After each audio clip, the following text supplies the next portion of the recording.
மலையை பிளந்து வனாந்தரத்திலே கர்த்தாவே உன் ஜனங்களின் தாகம் தீர்த்தீரே. ஆமென். கண்மலையை விளந்து வனாந்தரத்திலே கர்த்தாவே உன் ஜனங்களின் தாகம் தீர்த்தீரே. பள்ளத்தாக்கிலும் மலைகளிலும் பள்ளத்தாக்கிலும் மலைகளிலும் தண்ணீர் வாயும் தேசத்தை நீர் வாக்களித்தீரே. ஆமென். தண்ணீர் வாயும் தேசத்தை நீர் வாக்களித்தீரே. ஊற்று தண்ணீரே எந்தன் தேவ ஆவியே, ஜீவநதியே என்னில் முங்கி பொங்கி வா. ஊற்று தண்ணீரே எந்தன் தேவ ஆவியே, ஜீவநதியே என்னில் முங்கி பொங்கி வா. ஆசீர்வதியும் என்னே சகர்த்தரே, ஆசீர்வதியும் என்னே சகர்த்தரே. ஆவியின் வரங்களினால் என்னை நிரப்பும், ஆவியின் வரங்கள் என்னை நிரப்பும். ஊற்று தண்ணீரே எந்தன் தேவ ஆவியே. ஆமென். பொங்கி பொங்கி வா. எல்லோருமாய். ஊற்று தண்ணீரே எந்தன் தேவ ஆவியே, என்னில் பொங்கி பொங்கி வா. Praise the Lord, praise the Lord. Hallelujah, hallelujah. இயேசுவே நன்றி, தெய்வமே நன்றி, தூய ஆவியானவரே நன்றி, மூவர் கடவுளே நன்றி. Hallelujah, hallelujah. Praise the Lord, praise the Lord, praise the Lord. பாந்தவர்களே, இந்த ஒவ்வொரு புதன்கிழமையும் நாம் அனைவரும் ஒன்று கூடி கடவுளுடைய வார்த்தையை தியானிக்கிறோம். அவருடைய மறைபொருளை, அவருடைய விருப்பத்தை நாம் இன்னும் அதிகமாய் அறிந்து கொண்டு அவரோடு நெருங்கி வாழ்வதற்கான வழிகளை தூய ஆவியாரின் துணையால் நாம் ஒவ்வொரு வாரமும் அதை கண்டடைகிறோம். Praise the Lord, praise the Lord. இயேசுவே நன்றி, தெய்வமே நன்றி, ஆண்டவரே நன்றி. சிறப்பாய் இந்த உயிர்ப்பின் காலத்திலே நாம் தூய ஆவியானவரை குறித்தான சில உண்மைகளை நாம் ஒருவரோடு ஒருவர் பகிர்ந்து கொண்டிருக்கிறோம். தூய ஆவியானவர் இன்றைய அவசிய தேவையாக நமக்கு இருக்கிறார். தூய ஆவியானவர் தான் நம்மை முழுமைப்படுத்துகிறவராய் இருக்கிறார். நம்மில் இருக்கிற வெறுமைகளை, அச்ச உணர்வை, நம்பிக்கையில்லாத நிலைகளை, அன்பற்ற நிலைகளை, கிறிஸ்துவிடமிருந்து விலகி நிற்கிற பாவத்திற்கு அடிமைப்பட்ட நிலையிலிருந்து நம்மை மீட்டு மீண்டும் ஒரு புது படைப்பாக மாற்றுகிறவர் தூய ஆவியானவர். Price the Lord, praise the Lord. இயேசுவே நன்றி, தெய்வமே நன்றி, ஆண்டவரே நன்றி. Praise the Lord. எனவேதான் ஆண்டவராகிய இயேசு சொன்னார், உண்மை உங்களுக்கு விடுதலை அளிக்கும். எது உண்மை? ஆண்டவருடைய வார்த்தை உண்மை, இயேசுதான் உண்மை. அதே தூய போல் அதை இன்னொரு ஒரு பாகத்திலிருந்து பக்கத்திலிருந்து அவர் சொல்லுகிறார், தூய ஆவியானவர் எங்குண்டோ அங்கு விடுதலை உண்டு. தூய ஆவியானவர் எங்குண்டோ அங்கு விடுதலை உண்டு. அப்போ இந்த ரெண்டு இறைவார்த்தைகளையும் நாம் வைத்து பார்க்கிற போது இறைவார்த்தைக்கும் தூய ஆவியானவருக்கும் என்ன இருக்குது? நெருங்கிய தொடர்பு இருக்கிறது. இறைவார்த்தையும் தூய ஆவியானவரையும் பிரிக்க முடியாது. தூய ஆவியானவர் இருக்கிற இடத்தில் இறைவார்த்தை அறிவிக்கப்படுகிறது. இறைவார்த்தையினுடைய மறை உண்மைகள் நமக்கு தெரிய வருகிறது. இறைவார்த்தையில் நமக்கு சொல்லப்பட்டிருக்கிற வாக்குறுதிகள் நம்முடைய வாழ்க்கையிலே நிறைவேறுகிறது. அதே வேளையில் இங்கே இறைவார்த்தை இருக்கிற இடத்திலே அங்கே தூய ஆவியானவர் என்ன செய்கிறார்? செயல்படுகிறார். தூய ஆவியானவர் செயல்படுகிறார். Praise the Lord, praise the Lord. பெந்தெகோஸ்தே அனுபவத்திற்கு பிறகாக திருத்தூதர்கள் இந்த உலகமெங்கும் சென்று பல நாடுகளுக்கு சென்று அவர்கள் நற்செய்தியை அறிவிக்கிற போது, இறைவார்த்தையை அறிவிக்கிற போது அங்கு செயல்பட்டவர், அங்கு பல மனமாற்றங்களை உண்டாக்கியவர், அற்புதங்களையும் அதிசயங்களையும் செய்தவர், விடுதலை கொடுத்தவர் எல்லாம் யாரு? தூய ஆவியானவர்.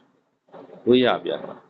அப்போ இந்த நாட்களில் நம்முடைய குடும்பத்திற்கும் நமக்கும் அவசிய தேவையா இருக்கிறவர் யாரு? தூய ஆவியானவர். தூய ஆவியானவர் இல்லாமல் நாம் கிறிஸ்தவர்கள் என்று சொல்லிக்கொள்ள முடியாது. தூய ஆவியானவர் நமக்கு ஏற்கனவே கொடுக்கப்பட்டாகிவிட்டது. திருமுழுக்கின் வழியாகவும் உறுதி பூசுதலின் வழியாகவும் நமக்கு கொடுக்கப்பட்டது. ஆனால் நம்முடைய அறியாமை, நம்ம அவரை கண்டுக்கிறதே இல்லை. அப்போ இந்த நாட்களில் இதுல இருந்து நம்ம என்ன செய்யணும்னா மாறணும். தூய ஆவியாரின் அபிஷேகம் பெற்றவர்களாக, தூய ஆவியாரனுடைய வழிகாட்டுதலில், தூய ஆவியாரனுடைய ஆலோசனையின்படி, தூய ஆவியாருடைய குரலுக்கு செவிமடுத்து நாம் வாழ்கிறவர்களாக என்ன செய்யணும்? மாறணும். Praise the Lord. Praise the Lord. இயேசுவே நன்றி, தெய்வமே நன்றி, ஆண்டவரே நன்றி. Praise the Lord. Praise the Lord. Praise the Lord. Hallelujah, hallelujah, hallelujah.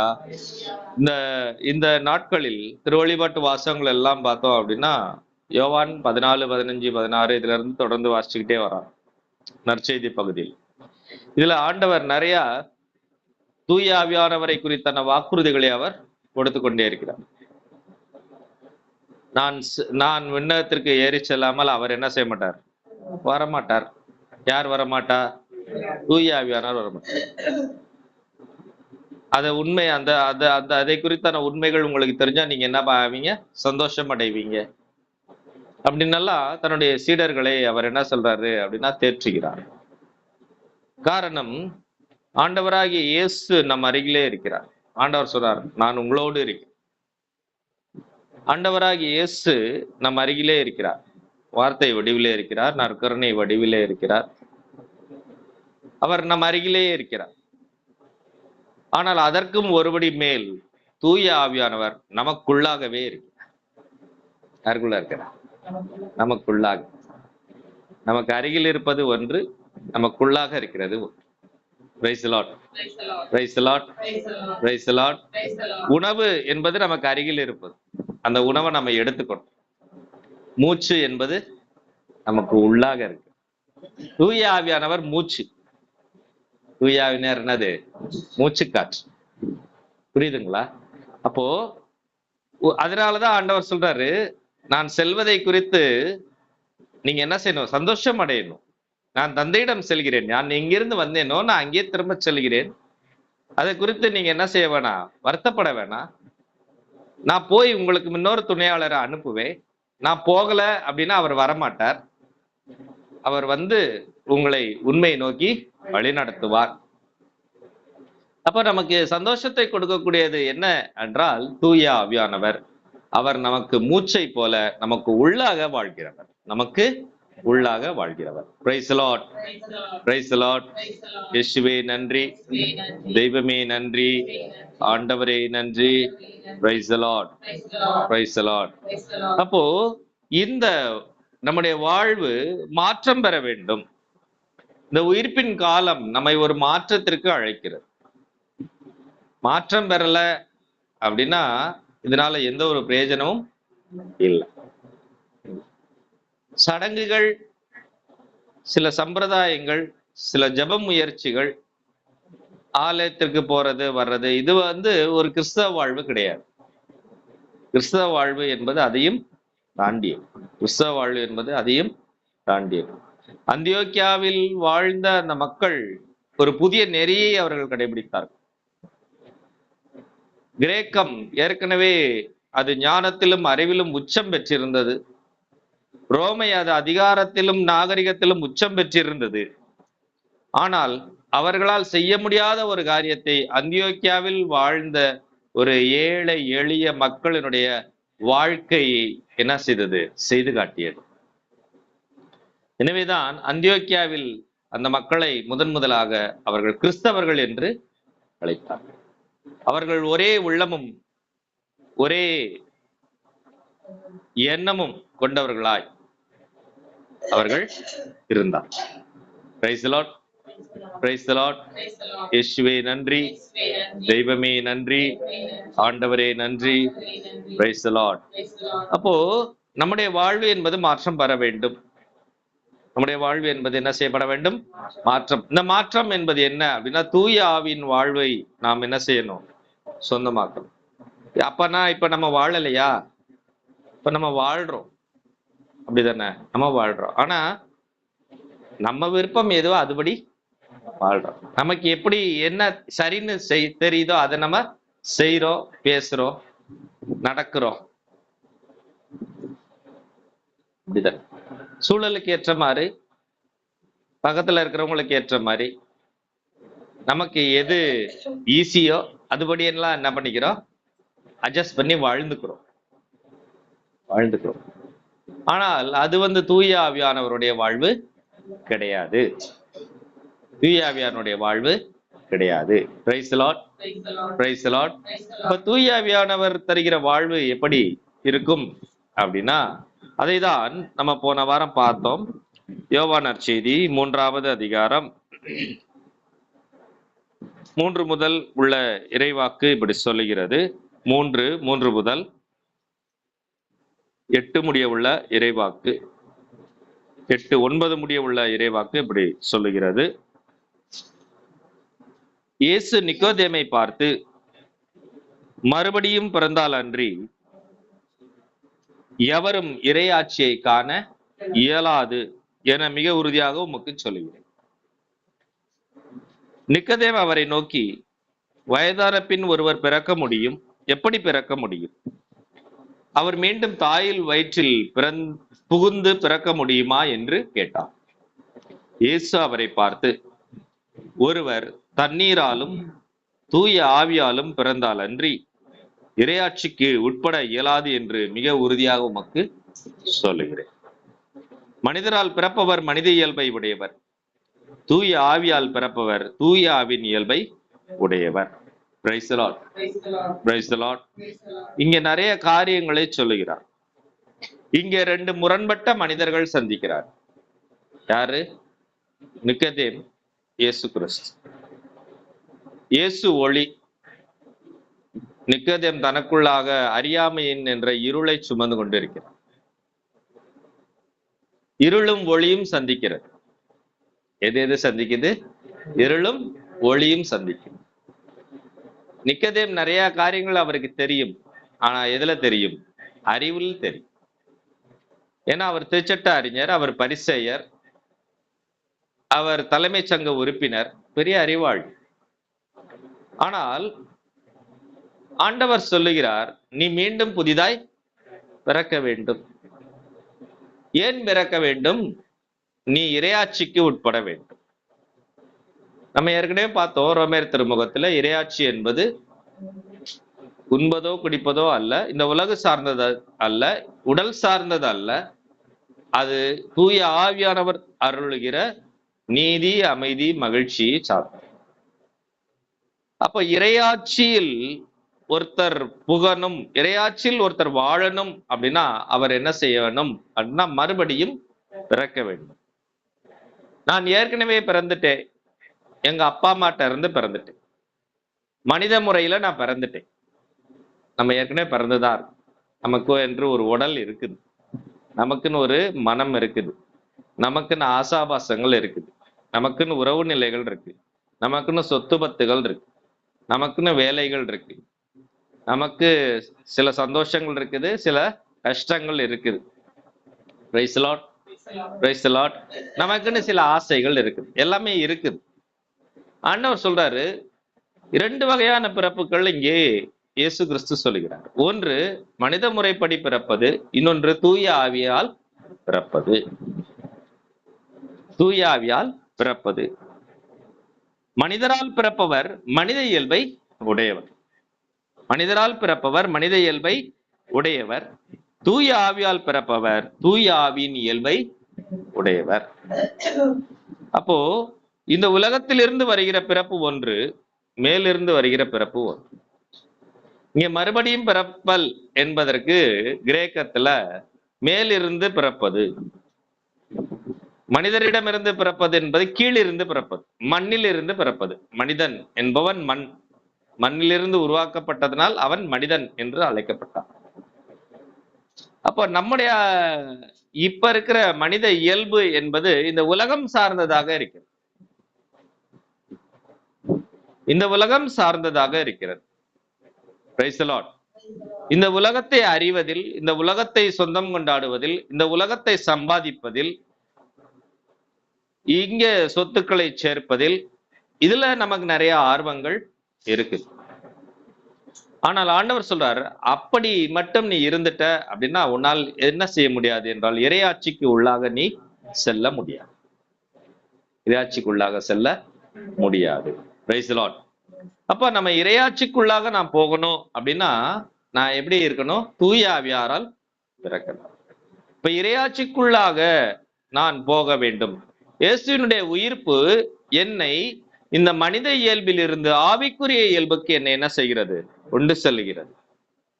இந்த ஆவிக்குரிய இயல்புக்கு என்னை கொண்டு செல்வதுதான் இந்த மறுபடியும் பிறத்தல். ஆவிக்குரிய இயல்பு என்பது என்னன்னா, கடவுள் எதை விரும்புகிறாரோ அதன்படி என்னுடைய வாழ்வு இருப்பது. கடவுள் விரும்புவது படி. அப்போ கடவுள் எனக்குள்ள என்ன விரும்புறார், நான் எப்படி இருக்கணும்னு விரும்புறார், அதுதான் தூய ஆவியின் கனிகள் சொல்லப்படும். அதுதான் அன்பை குறித்து சொல்லப்படும். Price the Lord. Praise the Lord. Praise the Lord. இயேசுவே நன்றி, தெய்வமே நன்றி, ஆண்டவரே நன்றி. Praise the Lord. அப்போ தூய ஆவியின் இயல்பு கொண்டு நாம் வாழ்வது என்பதுதான் இறையாட்சியிலே நாம் இருப்பது, இறையாட்சியிலே நான் வாழ்வது. அப்ப இறையாட்சியில் நான் வாழ்வதற்கு நான் என்ன செய்யணும் அப்படின்னா, அதுக்கும் ஆண்டவர் சொல்றாரு. என்ன சொல்றாரு அப்படின்னா, ஒருவர் தண்ணீராலும் தூய ஆவியினாலும் பிறந்தால் அன்றி இறையாட்சிக்கு உட்பட இயலாது என்று மிக உறுதியாக உமக்கு சொல்லுகிறேன். ரெண்டு காரியம் சொல்றாரு. என்ன சொல்றாரு? தண்ணீராலும் தூய ஆவியாலும். இந்த உயிர்ப்பின் காலம் என்னை இறையாட்சியில் வாழ்வதற்கு அழைக்கிறது. இந்த இறையாட்சியில் நான் வாழணும் அப்படின்னா இந்த மன்னகத்தின் ஆட்சியிலிருந்து நான் என்ன செய்யணும்? விடுவிக்கப்பட. மன்னகம், இந்த மண் என்னை ஆட்சி செய்தா அப்படின்னா ஆட்சி செய்து. இந்த மண் என்னை ஆட்சி செய்து. எப்படி ஆட்சி செய்து? 1 யோவான் 2வது அதிகாரம் 15, 16 இறைவாக்கு, 15, 16, 17 இறைவாக்கு இப்படி சொல்லுது. 1 யோவான் 2, 15 முதல் 17 முடிய உள்ள இறைவாக்கு எப்படி மண் என்னை ஆட்சி செய்யுது அப்படின்னு சொல்லுது. இந்த உலகம் எப்படி என்னை ஆட்சி செய்யுதுன்னு சொல்லுது. சொல்லுவோம், படிப்போம். உலகின் மீதும் அதில் உள்ளவை மீதும் அன்பு செலுத்தாதீர்கள். அப்ப மண் எதை ஆட்சி செய்ய, எப்படி என்னை ஆட்சி செய்கிறது என்றால், நான் இந்த உலகத்தை ஆட்சி செய்கிறவனாய், இந்த உலகத்தை அன்பு செய்கிறவனாய் மாறி. எதை? இந்த உலகத்தை. இந்த உலகத்தை அன்பு செய்வது என்பது என்ன அப்படின்னா, உலகு சார்ந்தவையான உடலாசை, இச்சை நிறைந்த பார்வை, செல்வச் செருக்கு. எது மூன்று? உடலாசை, இச்சை நிறைந்த பார்வை, செல்வச் செருக்கு. இந்த மூன்றும் எங்கிருந்து வருவது? உலகிலிருந்து வரும். இந்த மூன்றும் என்னிடம் இருக்கிறது, நம்மிடம் இருக்கிறது. இந்த மூன்று குணங்கள் நமக்குள்ளாக, இந்த மூன்று தன்மைகள் நமக்குள்ளாக இருக்குமானால் இந்த உலகம் என்னை ஆட்சி செய்கிறது என்பதால். இந்த உலகம் என்னை ஆட்சி செய்கிறது. Price the Lord. Praise the Lord. Praise the Lord. இயேசுவே நன்றி, தெய்வமே நன்றி, ஆண்டவரே நன்றி. Praise the Lord. எந்த மூன்றும்? உடலாசை, இச்சை நிறைந்த பார்வை, செல்வ செருக்கு. இது பற்றி நிறைய விளக்கம் ஏற்கனவே சொல்லியாச்சு. அப்ப இந்த மூன்று தன்மைகள் எனக்குள்ளாக இருக்குமானால் நான் எதை சார்ந்தவனாய் இருக்கிறேன்? இந்த மண்ணை சார்ந்தவனாய், இந்த உலகத்தை சார்ந்தவனாய் இருக்கிறேன். இந்த உலகத்தினுடைய ஆசாபாசங்களுக்கு நான் அடிமைப்பட்டவனாய் இருக்கிறேன். மண், இந்த உலகம் என்னை ஆட்சி செய்வதற்கு நான் என்னை கையளித்திருக்கிறேன். அப்ப இந்த மூன்று தன்மைகள் எனக்குள்ள இருக்குது அப்படின்னா நான் மனித இயல்பு உடையவனாய் இருக்கிறேன். ஊனியல்பு உடையவனாய் இருக்கிறேன். ஊனியல்பு என்பது அழிவுக்குரியது. எனவேதான் யோவான் சொல்கிறார், இந்த 3 தன்மைகளும் தந்தையிடம் இருந்து வருவதில்லை. இந்த 3ம் தந்தையிடம் இருந்து வருவதில்லை. Price the Lord, praise the Lord. அப்ப தந்தையிடம் இருந்து வருவது எது? தூய ஆவியானவர். தந்தையிடமிருந்து மகனிடமிருந்து புறப்படுவர் யாரு? தூய ஆவியானவர். அப்போ தந்தையிடமிருந்து வருகிறவர் தூய ஆவியானவர். அவர் அவருடைய இயல்பை நமக்கு என்ன செய்கிறார்? கொடுக்கிறார். அவருடைய இயல்பை நமக்கு கொடுக்கிறார். அவருடைய இயல்பு என்ன என்றால் அதுதான் தூய ஆவியானவருடைய கொடைகள், தூய ஆவியானவருடைய வரங்கள், தூய ஆவியானவர் தருகிற கனிகள். Price the Lord, praise the Lord. இயேசுவே நன்றி, தெய்வமே நன்றி, ஆண்டவரே நன்றி. அப்போ இந்த உலகு சார்ந்த காரியங்கள், இந்த 3 தன்மைகள் மாற்றப்பட்டு தூய ஆவியானவர் தருகிற 3 தன்மைகள் எனக்குள்ள என்ன செய்யணும்? வரணும். இந்த 3 தன்மை: உடல் இச்சை, உடல் ஆசை, இச்சை நிறைந்த பார்வை, செல்வச் செருக்கு. இது 3ம் போயிட்டு தூய ஆவியானவர் கொடைகள், தூய ஆவியானவருடைய வரங்கள், தூய ஆவியானவருடைய கனிகள் எனக்குள்ள நிரம்பும். இப்ப நிரம்புறதால என்ன நடக்கும்? ஏன் எனக்கு நிரப்பணும் அப்படின்னா, நம்ம யாரு அப்படின்னா, நாம் சாதாரணமா இப்ப நம்ம பார்க்கும்போது ஒரு மனுஷன், ஒரு ஆண், ஒரு பெண் இப்படி தோணுது. ஆனால் நமக்கு இன்னொரு ஒரு உருவகம் இருக்கு. அது என்ன அப்படின்னா, நாம் தூய ஆவியானவர் வழியாக ஆண்டவராகிய இயேசு கிறிஸ்துவினுடைய மறைவுடலாய் இருக்கிறோம். நம்ம யாரு? இயேசு கிறிஸ்துவினுடைய மறைவுடல். நாம் கிறிஸ்துவினுடைய மறைவுடல். Praise the Lord, praise the Lord. இயேசுவே நன்றி, தெய்வமே நன்றி, ஆண்டவரே நன்றி. Praise the Lord, praise the Lord. அப்போ கிறிஸ்துவினுடைய அங்கம் நம்ம எல்லாம். புனித அவிலா தெரசம்மா சொல்லுவாங்க, இயேசுவுக்கு இப்போது கண்கள் இல்லை, இயேசுவுக்கு இப்போது கைகள் இல்லை, இயேசுவுக்கு இப்போது கால்கள் இல்லை, இயேசுவுக்கு இப்போது நாவில்லை. அதெல்லாம் யாருதான்? நம்ம தான்.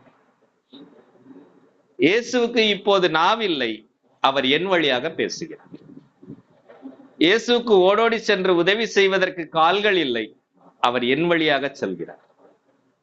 இயேசுவுக்கு தொட்டு குணப்படுத்துவதற்கு கைகள் இல்லை, அவர் என் வழியாக அவர் தொடுகிறார். இயேசுவுக்கு கனிவோடு பார்ப்பதற்கு கண்கள் இல்லை, அவர் என் வழியாக பார்க்கிறார். யார் சொன்னது? அவிலா தெரசம்மா சொன்னார். Price the Lord, praise the Lord. அப்போ இது எப்ப சாத்தியம் என்றால், நான் இயேசுவோடு இணைந்திருக்கும் போது சாத்தியம். இயேசுவோடு இணைந்திருக்கும் போது சாத்தியம். சவுல் தர்சிஸ்க்கு செல்லுகிற வழியிலே இயேசுவால் இடைமறிக்கப்பட்டு அவர் குதிரையில இருந்து கீழே விழுகிற போது அவர் சொல்லுகிறார் இல்லையா, நீ யார் ஆண்டவரே, நீர் யார் என சவுல் கேட்ட போது அங்கே அந்த குரல் ஒலி என்ன சொல்லுச்சு? நீ துன்புறுத்துகிற இயேசு நான். சவுல் யாரை துன்புறுத்தினார்? புதிதாக இயேசுவின் மீது நம்பிக்கை கொண்டவர்கள் மீது, இயேசுவை பின்பற்றியவர்கள் மீது, தொடக்க கால திரு அவையினரை அவர் என்ன செய்தார் என்றால் அவர் துன்புறுத்தினார். அவர்களை கொல்வதற்கு லைசன்ஸ் வாங்கியிருந்தார். அவர்களை சிறைப்படுத்துவதற்கு, அவர்களை கொடுமைப்படுத்துவதற்கு, அவர்களை அடிப்பதற்கு அவர் உரிமை பெற்றிருந்தார். அப்படிப்பட்ட ஒரு நிலையில் இருந்த சவுலை தர்சிஸ்கு செல்லும் வழியிலே இடைமறித்த இயேசு அவர் சொல்லுகிறார், நீ துன்புறுத்துகிற இயேசு நான் தான். அப்படின்னா என்ன அர்த்தம்? நம்ம எல்லாம் யாரா இருக்கிறோம்? இயேசுவினுடைய உடலாய் இருக்கிறோம். நம்ம எல்லாம் இயேசுவினுடைய உடல். நம்முடைய தலை யாரு? திரு அவையின் தலை இயேசு. நம்ம எல்லாம் உடல். Price the Lord, praise the Lord, praise the Lord. இயேசுவே நன்றி, தெய்வமே நன்றி, ஆண்டவரே நன்றி. Praise the Lord, praise the Lord. அப்ப இயேசு அவர் மண்ணை சார்ந்தவரா விண்ணை சார்ந்தவரா? அவர் விண்ணை சார்ந்தவர். அவர் விண்ணை சார்ந்தவர். அவருக்குள்ள இருந்தது ஊன் இயல்பா, ஆவிக்குரிய இயல்பா? ஆவிக்குரிய இயல்பு இல்லையா? அவர் இந்த உலகத்தை விரும்பினாரா, இல்லாட்டி தந்தையை விண்ணகத்தை விரும்பினாரா? விண்ணகத்தை விரும்பினார். அவருடைய விருப்பம், அவருடைய சித்தம், அவருடைய செயல்கள் எல்லாமே எதை நோக்கித்தான் இருந்தது? விண்ணகத்தை நோக்கி, மேல் நோக்கித்தான் இருந்தது. மேல் நோக்கித்தான் இருந்தது. Price the Lord, praise the Lord. இயேசுவே நன்றி, தெய்வமே நன்றி, ஆண்டவரே நன்றி. Praise the Lord, praise the Lord, praise the Lord. அப்போ இயேசுவோடு இணைந்திருக்கிறவர் இயேசுவை போலதான் என்ன செய்யணும்? இருக்கணும். இப்ப நான் இயேசுவின் உடலாய் இருக்கணும், இயேசுவின் உடலாய் நான் செயல்படணும் அப்படின்னா அவிலாத்தரசமா சொன்னது மாதிரி இயேசுவை பார்ப்பதை போல பார்ப்பது, இயேசு தொடுவதை போல தொடுவது, இயேசு செல்வதை போல செல்வது, இயேசு பேசுவதை போல பேசுவது, இது எப்ப சாத்தியம்? எனக்குள்ளாக ஆவிக்குரிய இயல்பு இருந்தால் மட்டும்தான் அது சாத்தியம். நான் இந்த உலக சார்ந்தவனாய் உடல் ஆசையோ, இச்சை நிறைந்த பார்வையோ, செல்வச்செருக்கு உடையவனாய் இல்லாமல் தூய ஆவியானவரினுடைய கொடைகளாலும் வரங்களாலும் கனிகளாலும் நிரப்பப்பட்டவனாய் இருக்கின்ற போது மட்டும்தான் நான் இயேசுவினுடைய உடலாய், இயேசுவினுடைய அங்கமாய் நான் என்ன செய்ய முடியும்? மாற முடியும். Price the Lord, praise the Lord, praise the Lord. அப்போ இப்ப நம்ம பிறந்திருக்கிறோம், தாயிடமிருந்து தந்தையிடமிருந்து நம்ம பிறந்திருக்கிறோம். நான் பிறந்து ஒரு குடும்பத்தில், இந்த உலகத்தில், இந்த சமூகத்தில், இந்த அன்பியத்தில் நான் வாழ்ந்து கொண்டிருக்கிறேன். ஆனால் என்னுடைய மனநிலை எப்படி இருக்கிறது? இந்த உலக சார்ந்ததாக இருக்கிறதா, இல்லை என்றால் ஆவிக்குரியதாய் இருக்குதா? ஆவிக்குரியதா இருக்குதா? இயேசு சொல்றார் நிக்கதேமிட்ட, நீ மறுபடியும் பிறக்கணும். நீ ஏற்கனவே பிறந்துட்ட நிக்கதேம், வெரி குட். 50-60 வருஷமா நீ இருக்க, திருச்சட்டம் படிச்சிருக்க, பரிசேயனா இருக்க, நீ தலைமைச் சங்கத்து உறுப்பினரா இருக்க, பெரிய ஆசிரியரா இருக்கிற, மதிப்புக்குரியவனா இருக்கிற, எல்லாம் கரெக்ட், தப்புன்னு சொல்லல, எல்லாமே சரிதான். நம்மளும் அப்படிதான் இருக்கிறோம் இல்லையா? நம்மளும் அப்படிதான் இருக்கிறோம். நம்மளும் இந்த உலகத்துல இருக்கிறோம், நிறைய இது படிச்சிருக்கிறோம், நிறைய புதிய உறவுகளை திருமணத்தின் வழியாகவும் நட்புகளின் வழியாகவும் வேலை செய்யற இடத்துல என்ன செஞ்சிருக்கோம்? உண்டாக்கி இருக்கிறோம். நமக்கும் பல காரியங்கள் தெரியும், எல்லாம் சரிதான். ஆனால் ஆண்டவர் சொல்றாரு, நீ இறையாட்சிக்குள்ளாக நீ நுழையணும் அப்படின்னா நீ தண்ணீராலும் தூய ஆவியாராலும் மறுபடியும் பிறக்கணும், மறுபடியும் பிறக்கணும். Price the Lord, praise the Lord. இயேசுவே நன்றி, தெய்வமே நன்றி, ஆண்டவரே நன்றி. Praise the Lord, praise the Lord. அப்போ இது யாருக்கு புரியல? அன்னைக்கு நிக்கதேமுக்கு புரியல, இன்னைக்கு நமக்கும் புரியல. அப்படின்னா என்ன அப்படின்னு யோசிக்கிறோம், அப்படின்னா என்னன்னு யோசிக்கிறோம் இல்லையா? அப்போ 7வது இறைவாக்குல இருந்து வாசிங்க. நீங்கள் மறுபடியும் பிறக்க வேண்டும் என்று நான் உமக்கு கூறியதை பற்றி நீ வியப்படைய வேண்டாம். ஆண்டவரே சொல்றாரு, காற்று விரும்பிய திசையில் வீசுகிறது, அது ஓசை உமக்கு கேட்கிறது, ஆனால் அது எங்கிருந்து வருகிறது என்றும் எங்கு செல்கிறது என்றும் உமக்கு தெரியாது. முதல்லயே புரியல, இது இன்னும் கொஞ்சம் புரியல. இந்த கணக்கு பாடம் எடுக்கும் போது புரியுதா புரியுதான்னு சொல்லி அடுத்தடுத்து என்ன செஞ்சிடறாங்க? கஷ்டமாக்கிடுவாங்க. அது மாதிரி ஒரு காரியத்தை சொல்றாரு. முதல்ல அவருக்கு யாருக்கு புரியல? நிக்கதேமுக்கு புரியல. நீ மறுபடியும் பிறக்கணும்ட்ட, தண்ணீராலும் தூய ஆவியாராலும் பிறந்தால்தான் இறையாட்சிக்குள்ளாக போக முடியும்னு சொல்லிட்டார். ரைட்டா? அப்போ இந்த இறையாட்சிக்குள்ளாக போகணும் அப்படின்னா இது எப்படி? நான் எப்படி இன்னொருக்கா போய் அம்மா வயிற்றுல பிறக்க முடியுமா அப்படின்னு கேட்கும்போது, மறுபடியும் பிறப்பது இல்லாட்டி மேலிருந்து பிறப்பதை குறித்து நீ என்ன செய்ய வேணா, ரொம்ப வியப்பெல்லாம் அடைய வேணா, ஆச்சரியப்பட வேணா.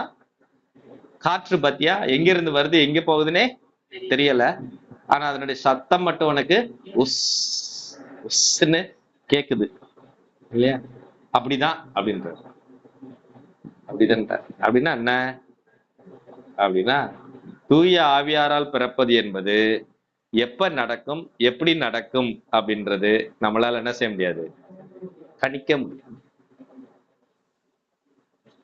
Praise the Lord. Praise the Lord. இந்த காற்று எங்கிருந்து வருகிறது, எங்கே செல்கிறது? அதை ப்ரிடிக்ட் பண்ணவும் முடியாது, கண்ட்ரோல் பண்ணவும் முடியாது. புரியுதுங்களா? நமக்கு இவ்வளவு அறிவியல் வளர்ந்துருச்சு, ஆனா புயல் எங்கிட்டு போகும்ன்றத நம்மளால சொல்ல முடியுதா? சொல்ல முடியும். நாகப்பட்டினத்தில் கரையை கடக்கும்ன்றான், அது பார்த்தா நெல்லூருக்கு போயிருக்கு. இல்லாட்டி நெல்லூருக்கு போகும் சொல்றான், அது விசாகப்பட்டினத்துக்கு போயிருக்கு. மன்னார் வளைகுடாவில் நிலை கொள்ளும்ன்றான், பார்த்தா வேளாங்கண்ணிக்கு வந்துருக்கு. யாராலே என்ன செய்ய முடியல, ப்ரிடிக்ட் பண்ண முடியல. இப்படிதான் நடக்கும், இப்படிதான் போகும்னு நம்மளால என்ன செய்ய முடியல, ஜட்ஜ் பண்ண முடியல. எங்க இருந்து வருது, எப்படி போகும்ன்றதும் தெரியல. Praise the Lord. Praise the Lord. அது மாதிரிதான் தூய ஆவியானவரும் நம்மிலே செயல்படுவது, நம்மை மாற்றுவது என்பது, அதை நம்மால் என்ன செய்ய முடியாது, தீர்மானிக்க முடியாது. ஆனால் எப்படி இந்த காற்று என் அருகிலே வருகிற போது, என்னை தழுவி செல்கிற போது, இல்ல காற்று என் மீது படுகிற போது, அதை என்னால் என்ன செய்ய முடியும், உணர முடியும். அதனுடைய சத்தத்தை நான் என்ன செய்ய முடியும், கேட்க முடியும். அதே போல தூய ஆவியானவர் என்னை தொடுகிற போது, தூய ஆவியானவர் என்னை கடந்து செல்கிற போது, தூய ஆவியானவர் என்னை நிரப்புகிற போது, அதை என்னால் என்ன செய்ய முடியும், கண்டுகொள்ள முடியும். அதனால நீ ரொம்ப ஆச்சரியப்படாத, இது எப்படி நடக்கும், இது எப்ப நடக்கும் அப்படின்லாம் நினைக்காத நிக்கோதேம். எப்படி காற்று உன் மேல வந்து உரசுற போது அதனுடைய ஓசையையும் அதையும் நீ உணர்ந்து கொள்ள முடிகிறதோ, அதே போல தூய ஆவியானவரால் நீ புதிதாய் பிறப்பதை உன்னால் என்ன செய்ய முடியும், நிச்சயம் உணர்ந்து கொள்ள முடியும். நிச்சயம் உணர்ந்து கொள்ள முடியும். Praise the Lord. Praise the Lord. இயேசுவே நன்றி, தெய்வமே நன்றி. அப்படின்னா என்ன ஆண்டவர் சொல்றாரு அப்படின்னா, நான் தூய ஆவியாரால் புதிதாய் பிறந்திருக்கிறேன், நான் தூய ஆவியானவரால் நான் மாற்றப்பட்டிருக்கிறேன், நான் தூய ஆவியானவனுடைய வரங்களையும் கொடைகளையும் கனிகளையும் பெற்றிருக்கிறேன்றது யாருக்கு தெரியும்? எனக்கு தெரியும், நமக்கு தெரியும், ஒவ்வொரு ஆளுக்கும் தெரியும், ஒவ்வொரு ஆளுக்கும் தெரியும். Praise the Lord. Praise the Lord. இயேசுவே நன்றி, தெய்வமே நன்றி, ஆண்டவரே நன்றி. Praise the Lord. Hallelujah. Hallelujah. இயேசுவே ஸ்தோத்திரம், தெய்வமே ஸ்தோத்திரம், ஆண்டவரே ஸ்தோத்திரம். Praise the Lord. அடுத்து தொடர்ந்து 9வது இறைவாக்குல நிக்கோதேம் திரும்ப ஒரு காரியத்தை கேட்கிறார். என்ன கேட்கிறாரு, வாசிங்க. நிக்கோதேம் அவரை பார்த்து, இது எப்படி நிகழும் என்று கேட்டார். அவர் இன்னும் அவருக்கு என்ன ஆகல, கிளாரிட்டி வரல. ஆச்சரியப்பட்டார். அம்மா வயிற்றுக்குள்ள போய் பறக்கிற முடியுமா அப்படின்னு ஆச்சரியப்பட்டார். அதை பற்றி ஒரு விளக்கத்தை யார் சொல்றாரு, ஆண்டவர் சொல்றார். தூய ஆவியாரால் பிறப்பது என்பது நீ நினைக்கிற மாதிரி பிசிக்கலா நடக்காது.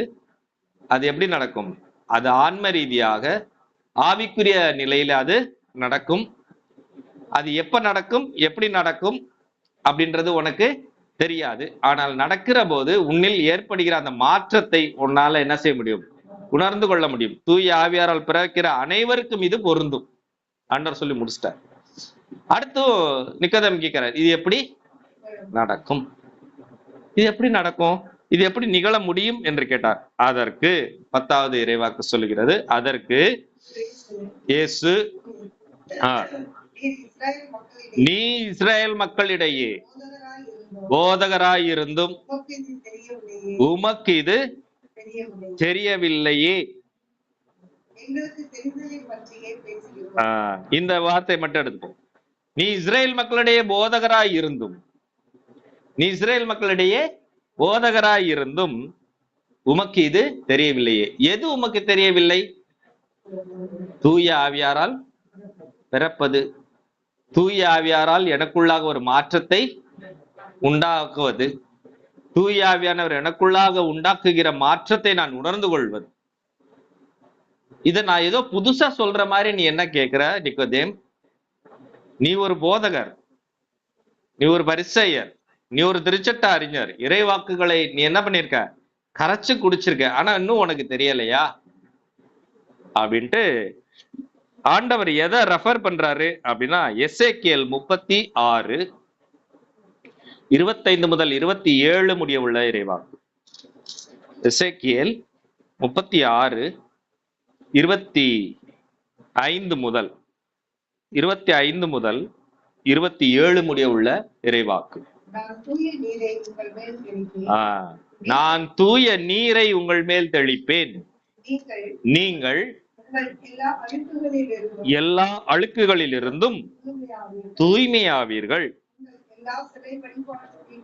உங்கள் எல்லா சிலை வழிபாட்டு தீட்டையும் அகற்றுவேன், நான் உங்களுக்கு புதிய இதயத்தை அருள்வேன், புதிய ஆவியை உங்களுக்குள் புகுத்துவேன், உங்கள் உடலில் இருந்து கல்லான இதயத்தை எடுத்துவிட்டு சதையாலான இதயத்தை பொருத்துவேன், என் ஆவியை உங்களுக்குள் புகுத்துவேன், என் நியமங்களை கடைபிடிக்கவும் என் நீதி நெறிகளை கவனமாய் செயல்படுத்தவும் செய்வேன். நீர் இஸ்ரேல் மக்களிடம் போதகராய் இருந்தும் இது உனக்கு தெரியவில்லையா? இயேசு பிறப்பதற்கு ஏறக்குறைய 500 வருஷங்களுக்கு முன்பாகவே இந்த இறைவாக்கு சொல்லப்பட்டு விட்டது. எசேக்கியேலின் புத்தகம். பெரிய இறைவாக்கினர்கள் 4 பேரில் இவர் ஒன்று. என்னது? தூய நீரை உங்கள் மீது தெளிப்பேன், எல்லா விதமான தீட்டுக்களையும் உங்களிடமிருந்து நான் கழுவி துடைப்பேன், உங்களுடைய கல்லான இதயத்தை எடுத்துவிட்டு சதையுள்ள இதயத்தை நான் பொருத்துவேன், தூய ஆவியானவரை நான் உங்களுக்கு கொடுப்பேன், என் நியமங்களின்படியும் என்னுடைய நீதி நெறிகளை கவனத்துடன் செயல்படுத்தப்படியும் நான் உங்களுக்கு செய்வேன்.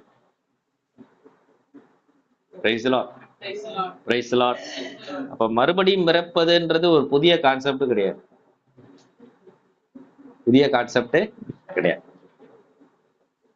இயேசு பிறகுறதுக்கு 600 வருஷத்துக்கு முன்னாடியே ஆண்டவர் சொல்லிட்டார். யோவேலின் புத்தகத்துல ஆண்டவர் சொல்றார், இறுதி நாளில் எல்லார் மேலும் என் ஆவியை பொழிவேன். இல்லையா? எல்லார் மேலும் என் ஆவியை பொழிவேன். அப்போ இறையாட்சிக்குள் நுழைவதற்கு 2 காரியங்களை ஆண்டவர் சொல்லுகிறார். ஒன்று, அவன் தண்ணீரால் தூய்மையாக்கப்பட வேண்டும். இன்னொன்று, தூய ஆவியால் அவன் பிறக்கப்பட. இங்க சொல்றாரு, தண்ணீரால் பிறப்பது என்பது என்ன?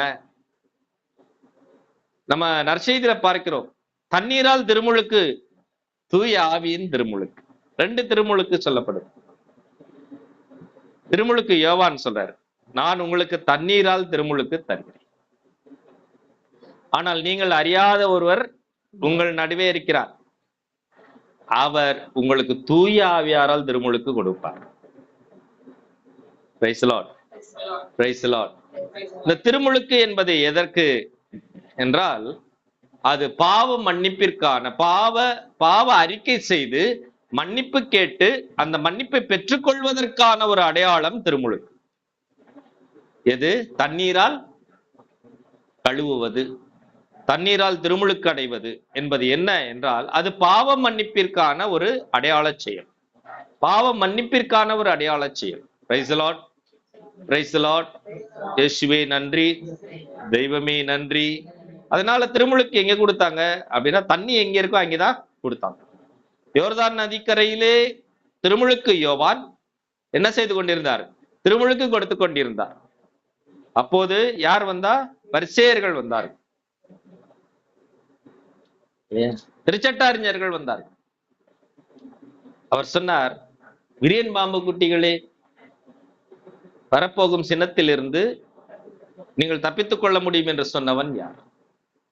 நீங்கள் மனம் மாறிவிட்டீர்கள் என்பதை அதற்குரிய செயல்களில் காட்டும்.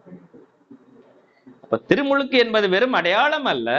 இந்த அடையாளம் உணர்த்துகிற ஒரு காரியம், நம்முடைய பாவத்திலிருந்து நான் என்ன செய்யணும்? வெளியே வரணும். இந்த மனித சுவாபத்தில் நான் செய்கிற பாவங்களில் இருந்து நான் விடுதலை பெற வேண்டும். இந்த மனித சுவாபத்தில் நான் ஏன் பாவம் செய்கிறேன் என்றால், என்னுடைய இதயம் கல்லான இதயமா இருக்கிறது, அது தீட்டுப்பட்டிருக்கிறது, அது சிலை வழிபாட்டுக்குரியதா இருக்கிறது. எது சிலை வழிபாடு? கடவுளுக்கு கொடுக்க வேண்டிய இடத்தை இந்த உலகம் சார்ந்த எதாவது ஒன்றைக்கு நான் கொடுத்து விட்டேன் என்றால் அது சிலை வழிபாடாக மாறி. கடவுளுக்குரிய இடத்தை நான் கடவுளுக்கு கொடுக்கணும். அதனாலதான் சொல்றாரு யோவான் தன்னுடைய திருமுகத்திலே, உடலாசை, இச்சை நிறைந்த பார்வை, செல்வச் செருக்கு, இந்த மூன்றும் மிக எளிதாக என்ன ஆயிரும்? சிலை வழிபாட்டுக்குள்ளாக என்னை போயிரும். இந்த உடல் சார்ந்த காரியங்கள், பார்ப்பதெல்லாம் எனக்கு வேணும் அப்படின்ற ஒரு பேராசையும் தன்னலமும் இல்லையா, பிரைஸ் தி லார்ட், செல்வம், பணம், இந்த மூன்று காரியங்களும் என்னை என்ன செய்து விடும் என்றால் என்னை கடவுளிடம் இருந்து என்னை பிரித்து விடும். என்னை சிலை வழிபாட்டுக்குரியவனாய் என்னை மாற்றிவிடும். உடலை நான் ஆராதிக்கிறேன், இந்த உலகத்தை நான் ஆராதிக்கிறேன், செல்வத்தை நான் ஆராதிக்கிறேன். யாரை ஆராதிக்கணும்? கடவுளை ஆராதிக்கணும். கடவுளை ஆராதிப்பதற்கு பதிலாக இந்த மூன்று காரியங்களை நான் ஆராதிக்கிறதுக்கு எனக்கு நிறைய வாய்ப்புகளை இந்த உலகம் என்ன செஞ்சிருக்கு? எனக்கு கொடுத்துருக்கு. இப்பவும் நம்ம பல நேரங்கள் அதைதான் செஞ்சுக்கிட்டு எல்லாரும் சேர்ந்து ஜபிப்போம். எனக்கு ரொம்ப உடம்பு அசதியா இருக்கு, இதை சாப்பிடக்கூடாது, இல்ல நான் இப்ப மட்டும் சாப்பிட்டுக்கிறேன். குடிக்காதரா, நாளையில இருந்து குடிக்க மாட்டேன். காலையில 4 மணிக்கு எந்திரி, இப்பதான் எனக்கு நல்லா தூக்கம் வருது. இதெல்லாம் எதை குறிக்குது? உடல் ஆசை. இந்த உடல் சுகத்திற்கு நான் அடிமைப்பட்டு இருக்கிறேன். இந்த உடம்பு என்ன சொல்லுதோ, இந்த உடம்பு என்ன கேக்குதோ அதுக்கு நான் என்ன செஞ்சுக்கிட்டே இருக்கேன்? டிபெண்ட் ஆயிட்டே போயிட்டு. ஒரு உதாரணத்துக்கு சொல்றேன். Price the Lord, praise the Lord, praise the Lord. இப்போ புதிய இந்த திருமுழுக்கு, தண்ணீரால் தருகிற திருமுழுக்கு என்னை என்ன செய்கிறது என்றால், இந்த பாவத்தில் இருந்து என்னை என்ன செய்கிறது? மீட்கிறது, விடுவிக்கிறது. விடுவிக்கிறது என்பது என்னது? நான் விட்டுட்டே அப்படின்றதுக்குரிய அடையாளம் தான் அந்த திருமுழுக்கு. திருமுழுக்கு வாங்கிட்டதால விட்டுட்டேன்றது அர்த்தம் கிடையாது. நல்லா தெரிஞ்சுக்கணும். நம்ம நிறைய பேர் அப்படி நினைச்சுக்கிறோம். Praise the Lord, praise the Lord. இயேசுவே நன்றி, தெய்வமே நன்றி, ஆண்டவரே நன்றி.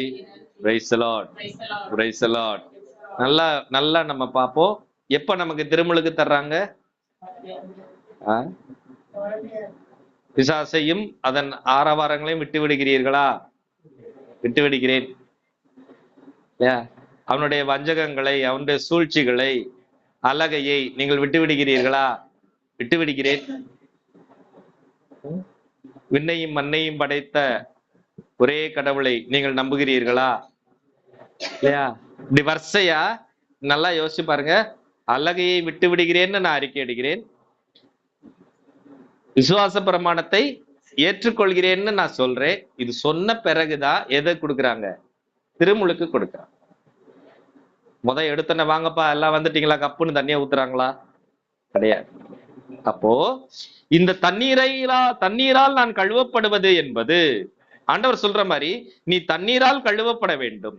இந்த தண்ணீரால் கழுவப்படுவது என்பது என்ன அப்படின்னா, என்னுடைய உள்ளத்தில், என்னுடைய இதயத்தில் இருக்கிற சிலை வழிபாடு என்ற தீட்டை, கடவுளுக்குரியதை கடவுளுக்கு கொடுக்க மறுக்கிற அந்த மனநிலையை, செல்வத்தின் மீதான பற்றை, உலக இச்சையை, உடல் மேலான ஆசையை நான் என்ன செய்வது?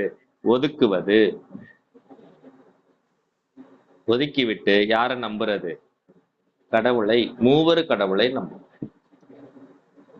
இதற்குரிய அடையாளம் தான் தண்ணீரால் கழுவு.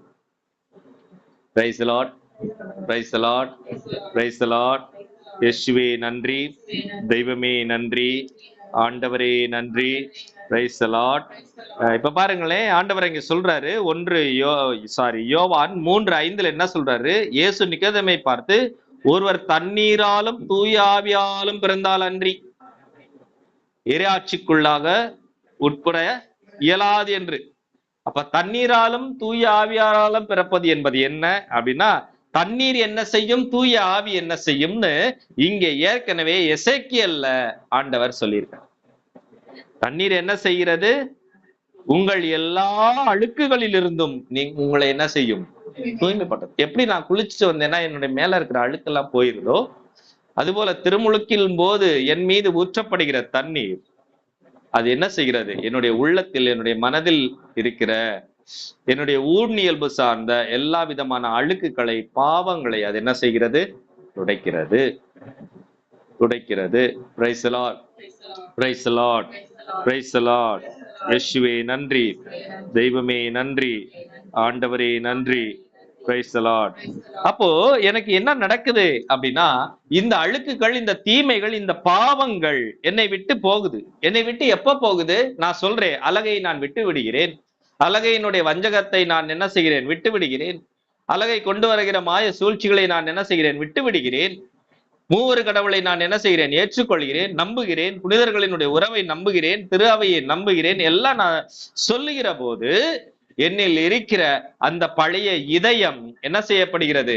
மாற்றப்பட்டு ஒரு புதிய இதயம், கடவுளை நம்புகிற இதயம், தீமையை வெறுக்கிற இதயம், அழகை விட்டு விடுவதற்கான உறுதியுடைய இதயம் எனக்குள்ளாக உண்டாகிறது. Price the Lord. அந்த இதயத்திற்குள்ளாகத்தான் புதிய ஆவி உள்ளே வரும். ஏன் எனக்கு அந்த அனுபவம் இல்ல? பரிசுத்தாவியானவர் என்னை நிரப்புகிற அனுபவம், பரிசுத்தாவினர் என்னோடு இருக்கிற அந்த அனுபவம் ஏன் இல்லை அப்படின்னா, இந்த தூய ஆவியானவரை ரிசீவ் பண்றதுக்குரிய உள்ளம் எனக்கு இல்ல. புரியுதுங்களா? Price the Lord, praise the Lord. நல்லா தெரிஞ்சுக்கணும். தண்ணீரால் கழுவப்படுகிற போது அங்க இருக்கிற அழுக்குகள் எல்லாம் நீங்குகிறது.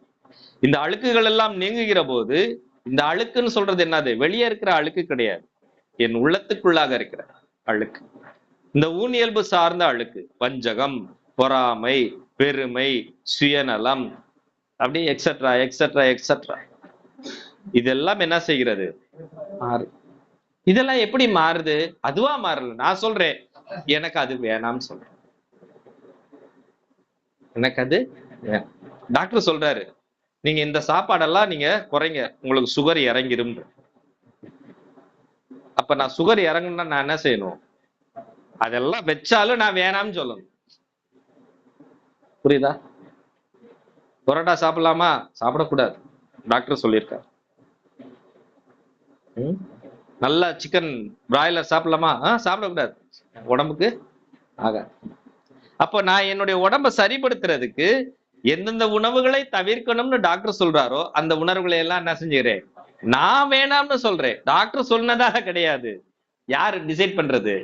நான் டிசைட் பண்றேன். நான் எப்ப டிசைட் பண்றேனோ அப்பதான் என்னுடைய உடம்பு என்ன ஆகுது? சரியாகுது. புரியுதுங்களா? அப்பதான் சுகர் கண்ட்ரோலுக்கு வருது, பிரஷர் கண்ட்ரோல் வருது. அது டாக்டர் சொல்றதாலயோ, ஒய்ஃப் சொல்றதாலயோ, பிள்ளைங்க சொல்றதாலயோ கிடையாது. யார் சொல்றதால? நான் சொல்றதால, நான் எடுக்கிற தீர்மானம். அப்ப திருமுழுக்கில் நான் கொடுக்கிற அந்த வாக்குறுதி, என்னுடைய நம்பிக்கை வாக்குறுதி, தீமைகளை, சாத்தானை நான் விட்டு விடுகிறேன் என்று சொல்லுகிற அந்த உறுதிப்பாடுதான் எனக்குள்ளாக புதிய இதயத்தை என்ன செய்யும்? உண்டாக்கும். புதிய இதயத்தை உண்டாக்கும். Price the Lord, praise the Lord, praise the Lord. இயேசுவே நன்றி, தெய்வமே நன்றி, ஆண்டவரே நன்றி. Praise the Lord. அப்ப இந்த புதிய இதயம் எனக்குள்ளாக உருவாகிற போது இதற்கு அடுத்து இன்னொரு ஒரு காரியம் நடக்குது. அப்போது அங்கு அவன் ஆவியால் பிறக்கிறவனாய் மாறுகிறான். ஏன் அப்படின்னா, இந்த உலக சார்ந்த காரியங்கள் எல்லாம் என்ன ஆயிடுச்சு? போயிடுச்சு. அப்ப ஆட்டோமேட்டிக்கா எனக்கு என்ன வந்துடும்? ஆவிக்குரியது, ஆவிக்குரியது. அதனால்தான் ஆண்டவர் சொல்றாரு, உங்களுக்கு ஒரு புதிய இதயத்தை அருளுவேன், புதிய ஆவியை உங்களுக்குள் புகுத்துவேன். எதுக்குள்ளாக? அந்த புதிய இதயத்திற்குள்ளாக அந்த புதிய ஆவியை நான் என்ன செய்வேன்? புகுத்துவேன். இந்த ஆவி எனக்குள்ள புகுந்துருச்சுன்னா நான் என்ன செய்வேன்? என் நியமங்களை கடைபிடிக்கவும், என் நீதி நெறிகளை கவனமாய் செயல்படுத்தவும் செய்வேன். அப்ப யார் சொல்றதான் நம்ம கேட்போம்? கடவுள் என்ன சொல்லியிருக்காரோ, கடவுள் என்ன விரும்பி இருக்கிறாரோ, கடவுளுடைய ஆசை என்னவோ, கடவுளுடைய திட்டம் என்னவோ, அதன்படிதான் நான் என்ன செய்வேன்? வாழத் தொடங்குவேன், வாழத் தொடங்குவேன். இதுதான் ஆண்டவர் நிக்கோதேமுட்ட சொல்றாரு, நீ இஸ்ரேலின் போதகராய் இருந்தும் இது உனக்கு தெரியவில்லையா? ஏற்கனவே எசேக்கியேலே நான் சொல்லிட்டேனே. 400 என்ன இதுக்கு நீ முன்னாடி நீ எவ்வளவோ இந்த கிளாஸ் எடுத்திருப்ப, டீச் பண்ணிருப்ப, உனக்கு புரியல. அதுதான் நடக்கும். அப்ப இறையாட்சிக்குள்ளாக எப்படி வாழ்வது, இறையாட்சிக்குள்ளாக புகுவது என்பது வேற ஒன்றும் கிடையாது. கடவுளுடைய நீதி நெறிகளையும் கடவுளுடைய நியமங்களின்படியும் வாழ்வது.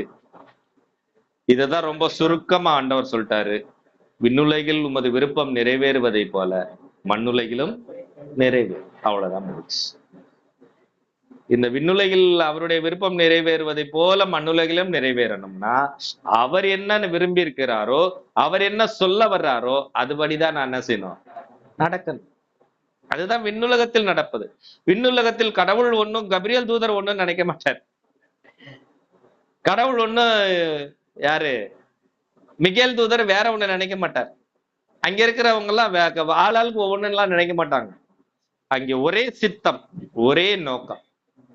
கடவுள் என்ன விரும்புறாரோ அதுதான் என்ன செய்யும், செயல்படும். ஆனா நம்ம வாழ்க்கையில பாருங்களேன், கடவுள் நீ ஒண்ணு நினைச்சுக்கையா, நான் என்ன நினைக்கிறேன்னா நான் அதுபடிதான் இருப்பேன். Praise the Lord. Praise the Lord. Praise the Lord. அப்போ என்னுடைய விருப்பம் அல்ல, என்னுடைய விருப்பம் அல்ல, யாருடைய விருப்பம், கடவுளுடைய விருப்பம், கடவுளுடைய விருப்பம். மாதா உமது விருப்பத்தின்படி எனக்கு ஆகட்டும், இதோ உமது அடிமை, உமது விருப்பத்தின்படி எனக்கு ஆகட்டும். எப்ப சொன்னாங்களோ அதுக்கு அப்புறம் தான் தூய ஆவியானவர் அவரை நிரப்புகிறார், நிரப்புகிறார். புரியுதுங்களா? அப்போ என்னுடைய இந்த உலக சார்ந்த விருப்பங்கள் எடுத்து மாற்றப்பட வேண்டும். மறுபடியும் பிறப்பது, புதிதாய் பிறப்பது, மேலிருந்து பிறப்பது, இதெல்லாம் ஒண்ணுதான். என்ன சொல்லுது, இந்த உலக சார்ந்த காரியங்களில் நீ கொண்டிருக்கிற விருப்பங்களையும் பற்றுதல்களையும் நீ எடுத்து என்ன செய்யணும், மாற்றிட்டு நீ சும்மா இருந்தா போதும், ஆவியானவர் உன்னை என்ன செய்ய ஆரம்பிச்சிருவார், ஏற்க ஆரம்பிச்சு. அதுக்கு நீ மெனக்கட வேணாம், அதுக்கு நீ மெனக்கட வேணாம். நீ செய்ய வேண்டியது ஒன்னே ஒண்ணுதான், விட்டு விடுகிறேன், நம்புகிறேன். எதை விடணும், அழகையும் அழகைக்குரிய காரியங்களையும் நான் விட்டு விடுகிறேன். எதை நம்பணும், மூவர் கடவுளை நம்பணும். இந்த ரெண்டு காரியத்தை நீ செய்து விட்டாய் என்றால் உன்னுடைய இதயம் புதிய இதயமாய் சதையுள்ள இதயமாய் மாறிடும். அதுக்கு அப்புறம் இருக்கிறத யார் பார்த்துக்கிருவா, ஆவியானவர் பார்த்துக்கிருவார், தூய ஆவியானவர் பார்த்துக்கிறார். Praise the Lord. Praise the Lord. Praise the Lord. இயேசுவே நன்றி, தெய்வமே நன்றி, ஆண்டவரே நன்றி. Praise the Lord. Praise the Lord. Praise the Lord. இயேசுவே ஸ்தோத்திரம், தெய்வமே ஸ்தோத்திரம், ஆண்டவரே ஸ்தோத்திரம். நல்லா பாருங்களேன், இயேசு கிறிஸ்துவினுடைய திருமுழுக்கு அவர் முதல்ல எங்க போய் திருமுழுக்கு வாங்குறாரு, யோர்தான் நதிக்கரையில வாங்குறாரு. யார்கிட்ட வாங்குறாரு, திருமுழுக்கு யோவான்ட்ட வாங்குறாரு. நற்செய்தியை நல்லா வாசிச்சு பாத்தீங்கன்னா தெரியும். இயேசுவை சோதிப்பதற்காக தூய ஆவியானவர் அவரை பாலை நிலத்திற்கு அழைத்து கொண்டு போறார். பாலை நிலத்துக்கு யார் கூட்டிட்டு போறது, தூய ஆவியானவர் கூட்டிட்டு போறார். சரியா? அங்கு 40 நாட்கள் அவர் உண்ணார் நோன்பு இருந்தார், சாப்பிடவும் இல்லை, குடிக்கவும் இல்லை. எல்லா சோதனைகளையும் அவர் வென்று முடித்த பிறகு என்ன ஆச்சு அப்படின்னா, வல்லமை பெற்றவராய் அவரே வந்தார். ஆவிக்குரிய மனிதராய் அவர் வந்தார், ஆவியால் நிரப்பப்பட்டவராய் வந்தார். அவர் பார்த்தது, அவர் பேசியது, அவர் தொட்டது, அவர் போனது எல்லாமே என்ன ஆச்சு, அற்புதங்களும் அதிசயங்களும் நடக்கும். நம்முடைய வாழ்க்கையிலும் அப்படி நடக்குமா?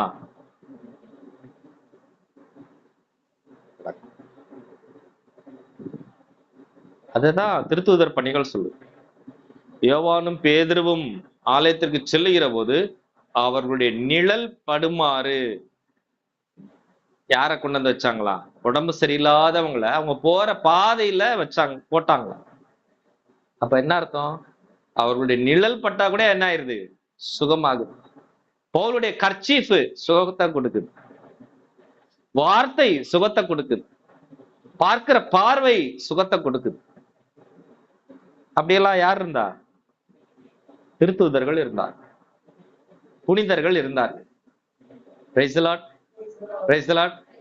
மேல இருந்து சாரம் கட்டிட்டு இருந்தார், படான்னு ஒருத்தர் விழுந்துட்டா. அந்தோனியார் சொல்லுது, நிதியா நெல்லியா, நான் போய் எங்க சுப்பீரியர்ட்ட பெர்மிஷன் வாங்கிட்டு வந்தார். அப்படியே நின்னார் அந்தரங்கத்தில்.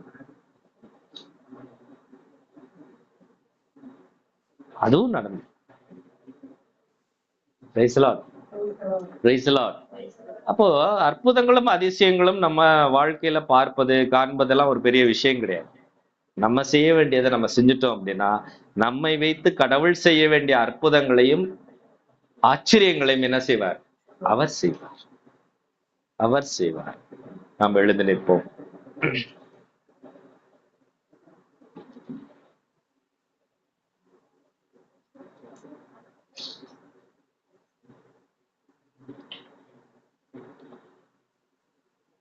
கரங்களை கூப்பி கண்களை மூடி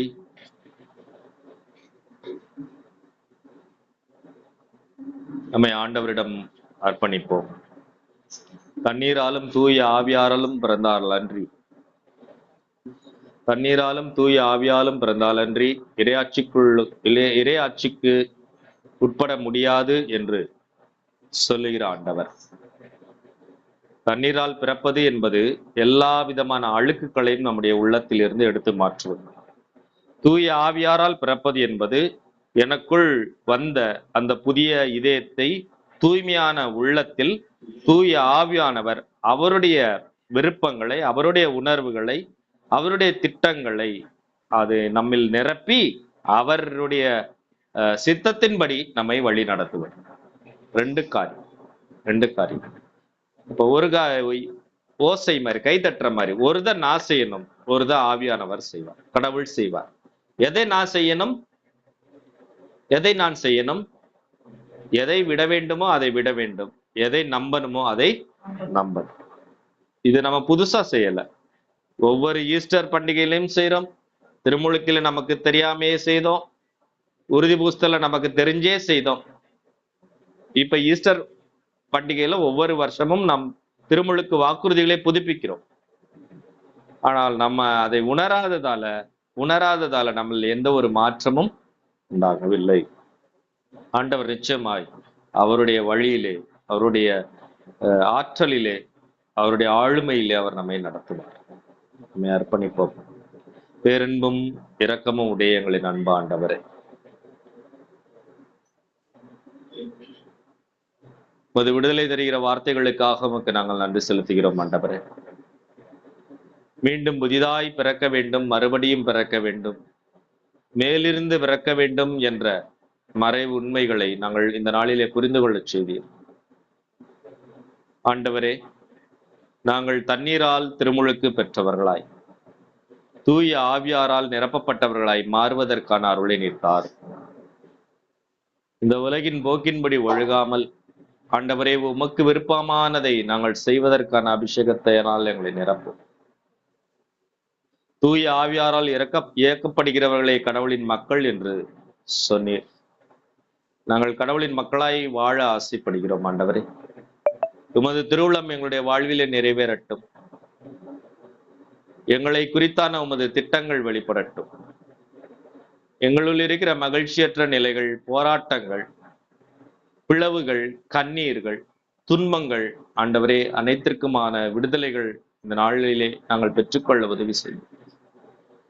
எதை விட வேண்டுமோ அதை விடுவதற்கும், எதை நம்ப வேண்டுமோ அதை நம்புவதற்குமான ஞானத்தை, பகுத்தறிவை, அருள் நிலையை நீர் எங்களுக்கு தாரும் ஆண்டவரே. ஆண்டவரே, எங்களுடைய விருப்பத்தில் நாங்கள் உறுதியாய் பிடித்து கொண்டு நீர் எங்களை ஆசீர்வதிக்க வேண்டும் என விரும்புகிறோம். இந்த நாளிலே ஆண்டவரே, உமக்கு பிரியமானதின் மீது நாங்கள் பற்று வைக்க எங்களுக்கு நீர் கற்றுக் கொடுத்திருக்கிறீர். இறையாட்சியின் மக்களாய் வாழ்வதற்கான வழியை நீர் இன்று திறந்து கொடுத்திருக்கிறீர் ஆண்டவரே. எங்கள் வாழ்வை உமது தூய கரத்திலே ஒப்புக்கொடுக்கிறோம். எங்களை நீர் மாற்றும். எங்களுடைய வாழ்வின் தேவைகளை நீர் அறிவீர். எங்களுடைய வலிகளை நீர் அறிவீர். எங்களுடைய கண்ணீரையும் கவலையும் நீர் அறிவீர் ஆண்டவரே. எங்களுடைய விருப்பங்களை நீர் அறிவீர். எங்களுடைய போராட்டங்களை நீர் அறிவீர். நாங்கள் இந்த உலகிலே அமைதியோடும் மகிழ்ச்சியோடும் வாழ முடியாதபடிக்கு எங்களை தடை செய்கிற எல்லா விதமான தடைகளையும் நீர் அறிவீர் ஆண்டவரே. இதற்கான காரணம் என்ன என தெரியாமல் நாங்கள் தடுமாறி நிற்கிறோம், சோர்ந்து கிடக்கிறோம். உமது ஆவியினால் எங்களுக்கு நீர் கற்றுத்தாரும். உண்மையை நோக்கி வழிநடத்துகிற எங்கள் துணையாளரை கொண்டு ஆண்டவரே, எதை நான் விட வேண்டும், எதை நான் பற்றிக்கொள்ள வேண்டும் என்பதை இந்த நாளிலே நான் உணர்ந்து கொள்ள செய்திருளும். கனவின் வழியாகவும் காட்சிகளின் வழியாகவும் ஆண்டவரே, மாந்தர் எல்லார் மேலும் என்னுடைய ஆவியை பொழிவேன் என யோவேலின் புத்தகத்திலே நீர் கொடுத்த அந்த வாக்குறுதி இந்த நாளிலே எங்கள் வாழ்க்கையிலே நாங்கள் பெற்றுக்கொள்ள எங்களுக்கு உதவி செய்யும்.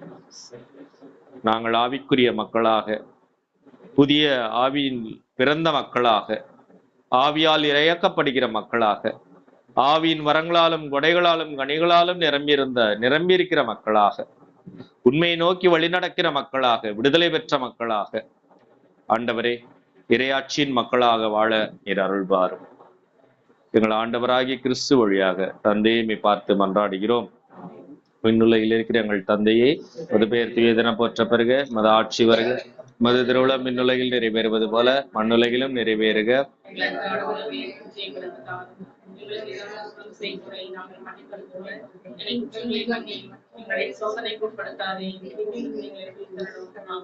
அருளறிந்த மரியே வாழ்க, ஆண்டவர் உடனே பெண்களுக்குள் ஆசி பெற்றவர் நீரே, உடைய திருவேற்றியான இயேசுவும் ஆசீர்வதிக்கப்பட்டவரே.